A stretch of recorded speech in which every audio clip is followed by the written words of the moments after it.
So now is another one. His name is Aniruddha, another monk. Arose from his seat, bowed at the Buddha's feet, and said to the Buddha, "When I first left home, I was fond of sleeping all the time." It sounds familiar to me. He doesn't know I have more than just one. Join the club, brother. Yeah, if he's born at this time, he'd be happy, that he's not a lonely sleeper. Nah? He can just sit here and feel in his element, Poor thing. He's born too early, no. If he's born at this time, he'd be so happy. Yeah, sit among you and feel it, wow. We are the same element. We really brothers. The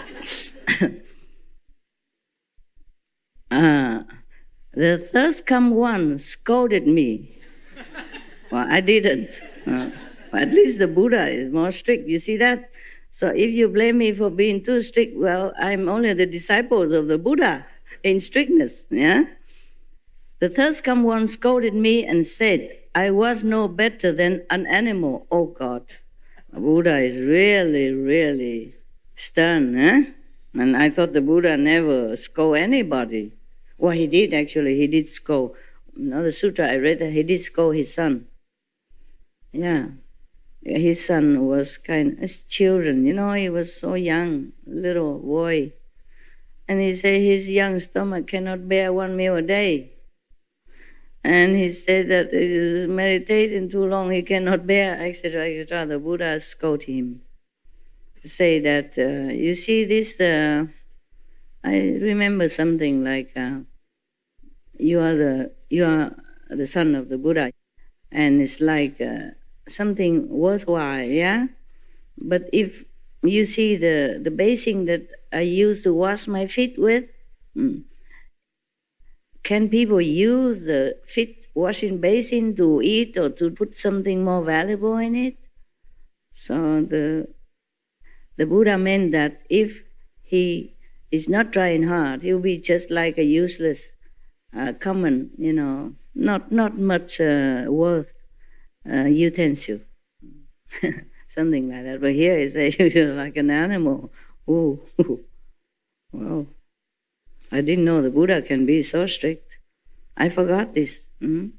Yeah, at one time, I read somewhere else. So, Buddha story. One bhikkhuni, addicted to garlic. She also always go to the lay person's house and ask for some garlic. One day the lay person don't have any garlic in the house. So he told her that she can go to his field and take some by herself, because he was probably busy or something. And she went there and take a lot or something. And from then on, the Buddha said, whoever eat garlic will go to hell. Just to eat garlic. Probably he was angry because she damaged the field of a lay disciple, which being a bhikkhuni, you should not. Yeah, and you should not be so addicted to something that you have to be so dependent and became so less dignified. Buddha probably was angry and saying, don't eat garlic, but she still sneakily going and doing that and damaging people's property. I would also be very angry. Yeah, because that is not a representative of enlightenment. Yeah? All right. So, go back to this monk, Aniruddha. When I heard the Buddha scolding, I wept and upbraided myself. For 7 days, I did not sleep, and I lost the sight in both my eyes. He tried too hard to open his eyes.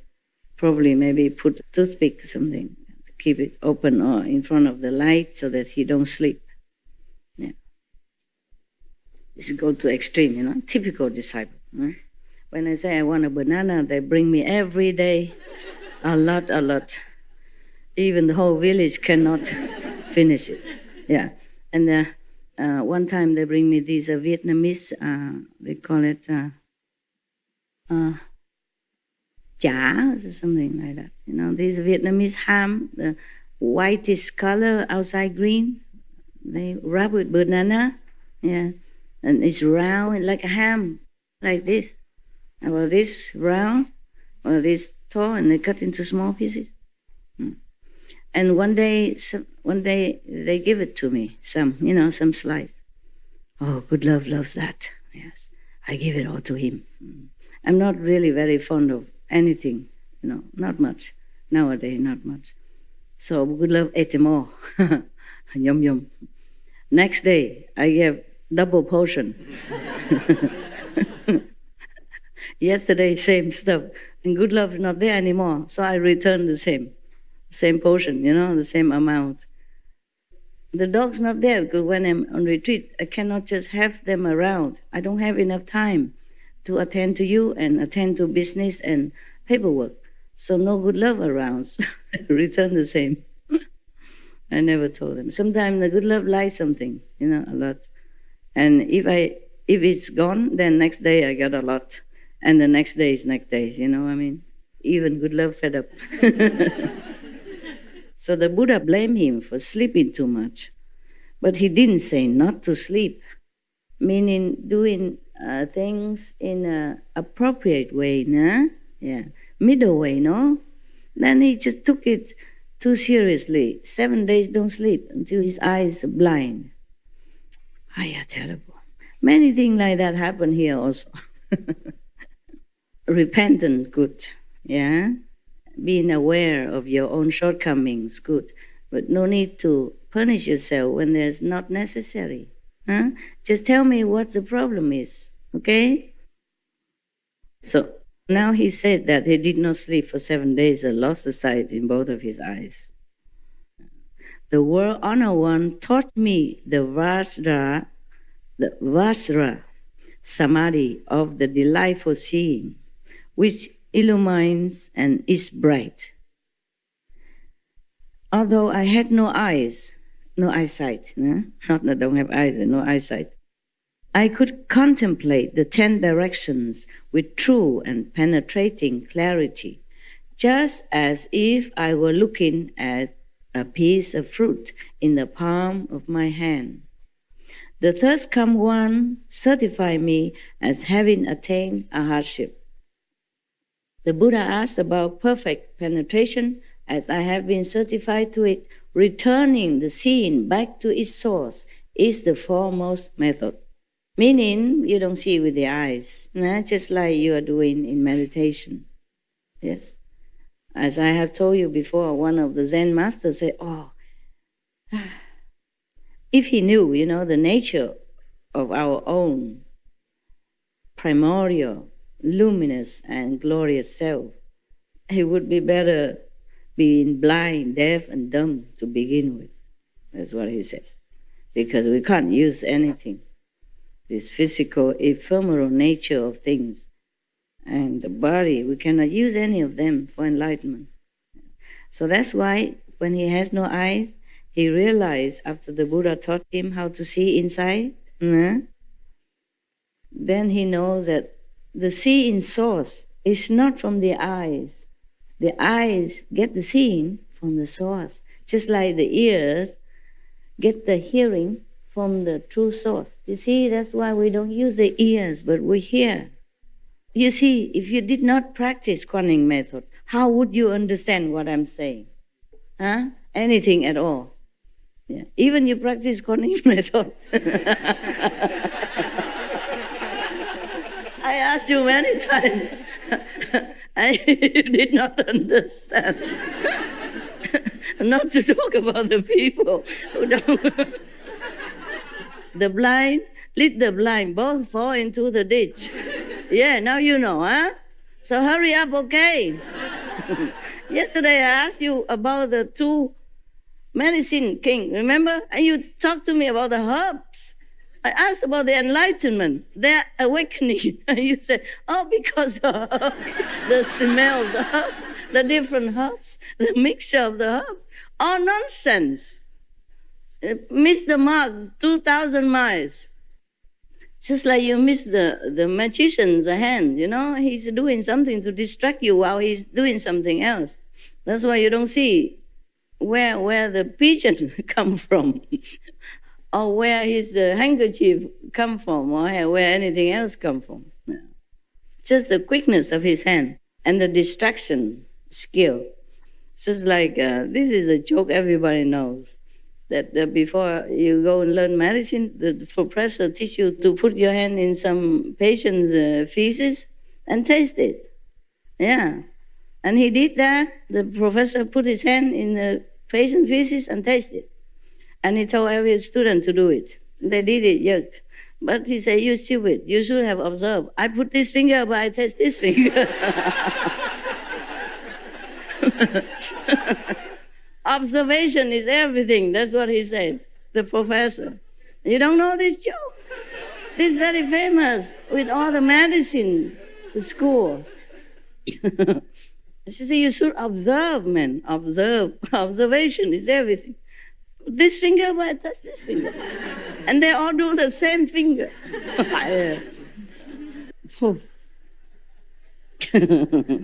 You can laugh at people's expenses, but how about you guys?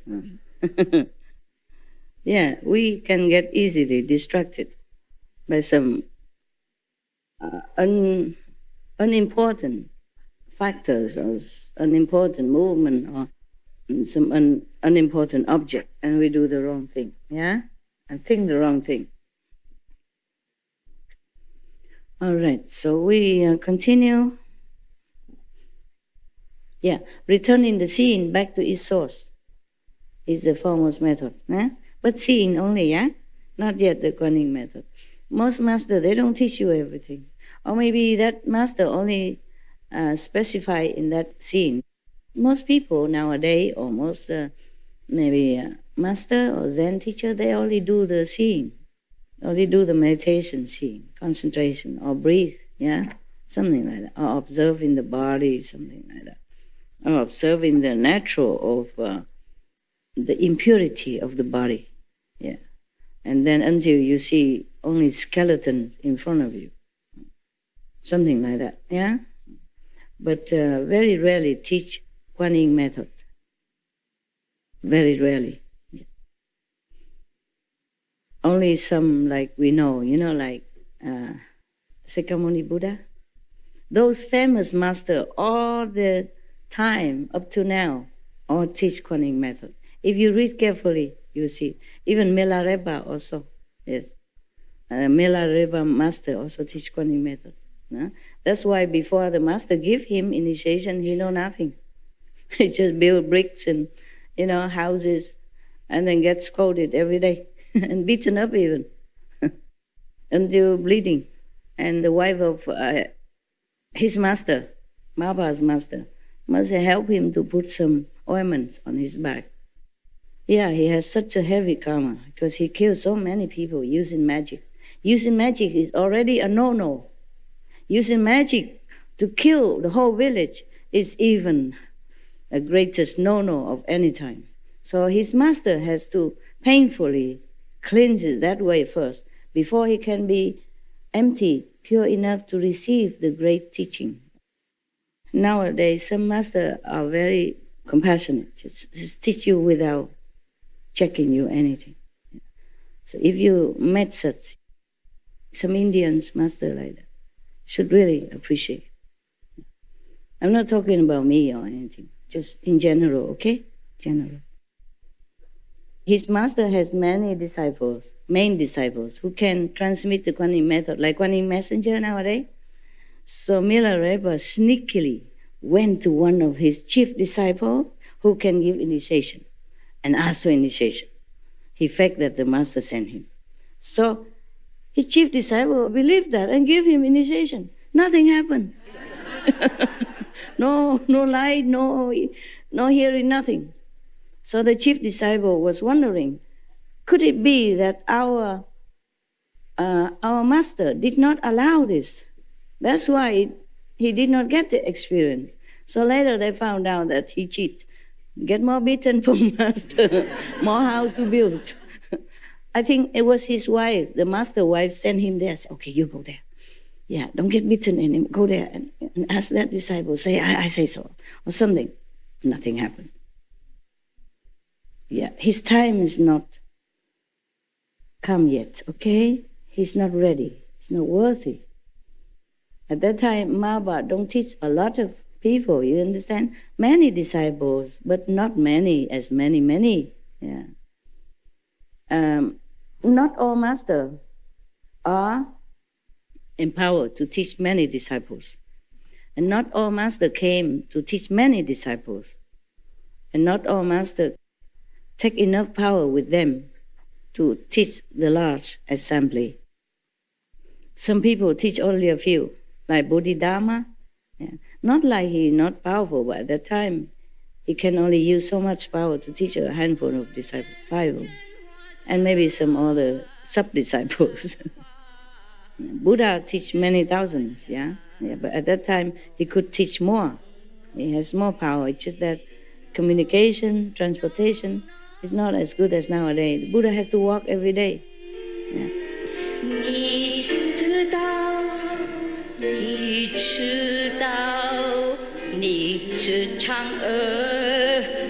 你知